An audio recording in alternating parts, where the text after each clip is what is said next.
Hi everyone. I just want to say thank you ever so much for all of your donations. It will really make a massive difference to me getting the bike. And as you can see, if it can get me out of this, spending as much time in this bed, then it would be truly amazing.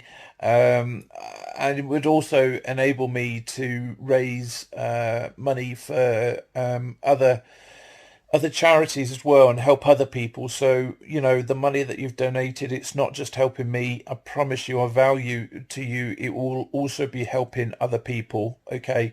So you've done a wonderful, truly amazing thing. And I thank each and every one of you, from the bottom of my heart. Thank you ever so much. Take care of yourselves. All right. Speak to you soon.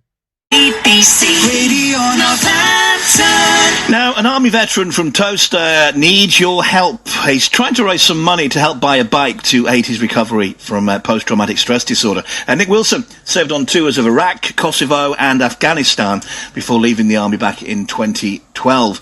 Nick has set up a GoFundMe page, which so far has raised £600, and he joins me on the line now. Nick, afternoon. Hello there, how are you? I'm very well, thanks. How are you at the moment? Yeah, I'm awesome. Living the dream. I don't want this to be too down, but can we talk? Can we talk a little bit about the effect of serving in the British Army in places like Iraq and Afghanistan? What effect did that have on you? What kind of things did you see?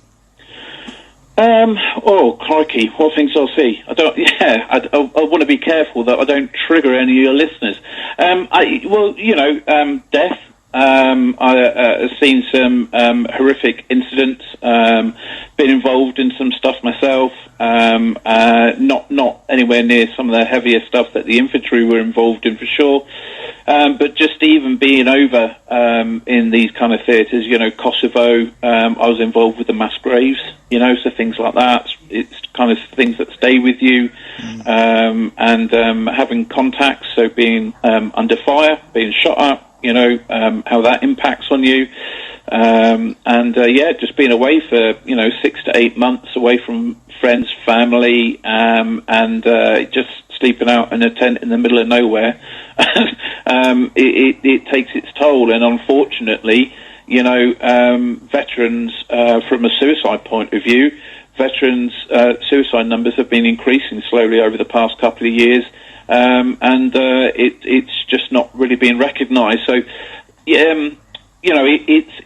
it's a difficult thing. It's difficult. You continue to fight the battle long after you leave the military, especially with PTS, post-traumatic stress.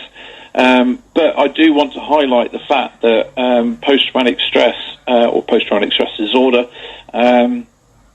Anyone can get that who witnessed traumatic events, So if we think of recent times with COVID, any of the key workers that have been involved with things, or the volunteers, those working in the IC units, there'll be a number of them who no doubt will be displaying the symptoms of PTSD at some point over the coming weeks and months as things die down a bit. At what point did you realise you needed help, Nick? I was fighting it for a long time. I was deflecting a lot. I started a chauffeur company when I first got out of the army, and I worked 7 days a week. I worked, 18-hour days, and looking back, they're now kind of red flags for deflecting. Digging my head in the sand and not really want to address what was going on at the time, and it wasn't until I had a breakdown in year 3 of the business, and I attempted suicide and ended up in rehab with combat stress, and that was 4 years ago last week. So that was a pretty good sign that things aren't quite right. And I was diagnosed with post-traumatic stress disorder, and that was 2016. Yeah. It's quite a tough subject to talk about. I know Help for Heroes does a lot with it, but when you look at the stats, I've done quite a bit on this, on programs over the years. There's such a high percentage of former service personnel who end up in prison because they kind of lose their way once they're out. And as you said, suicide rate's really high as well. Tell us how this bike will help you. Okay, so so I've got PTSD, more complex PTSD, but I've also got 7 prolapse discs in my spine, 2 at the top, 3 in the middle, and two down at the coccyx, and so that has resulted in my managing chronic pain throughout my entire back. So it's like having your muscles cramped all the time, 24/7. So I've got chronic pain through that, and I've also got fibromyalgia that I was diagnosed with this year, which was triggered by trauma. So stress and trauma can bring on fibromyalgia. And so now I am in chronic pain throughout my entire body. And, exercise really does help with mental well-being as well as your own physical exercise. The problem for me to exercise, though, is I can't sit up on a normal bike because 2 of the prolapse discs are at my coccyx, so I can't sit up straight. I can't stand for too long, so I can only, walk short distances. I certainly can't run, can't do the rowing machine, and I was just starting to get into the seated cycle bikes, in the gyms. Yeah. So I was just starting to get into that pre-COVID, and then obviously all that came on. And I know the gyms are opening up, but for me, being in a hot, sweaty goldfish bowl with other people sweating and leaving the stuff all over the machines and all that kind of stuff, it's not for me. My immune system with all the drugs I'm on is not worth the gamble. So is this a special? This is a special kind of bike then for you? Yeah, it's called a Recumbent, right. And it's basically like it's the bikes that the seats are like a bucket seat almost, and they're like 2 inches off the ground. Well, you've really low to the ground, one of those things. You've got £600 in your GoFundMe page already. How much does one of these cost?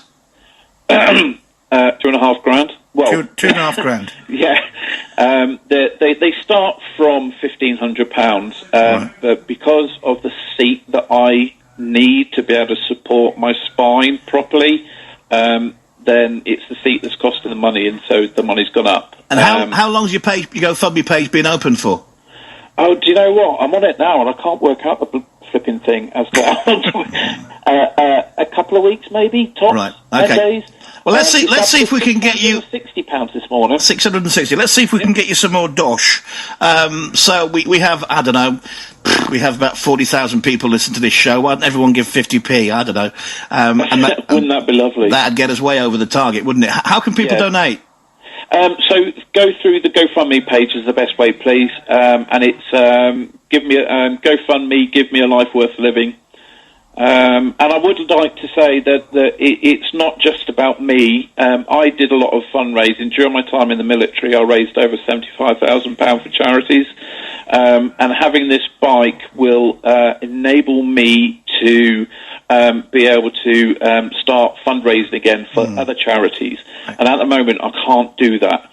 So this is also about me being able to support other people and getting a bit of independence and mobility back at the same time. Lovely. Nick, give us that address again. GoFundMe, give me... GoFundMe, give me a life worth living. GoFundMe, give me a life worth living. Nick Wilson, let us know how you get on. Thank you. You're a top man, thank you. So, Nick Wilson, go on, give him a quid, 50p, couple of quids. He's served on tours, he's seen active service in Iraq, Kosovo and Afghanistan. Come on, Northamptonshire. Nick from Toaster, we can help him, I know we can.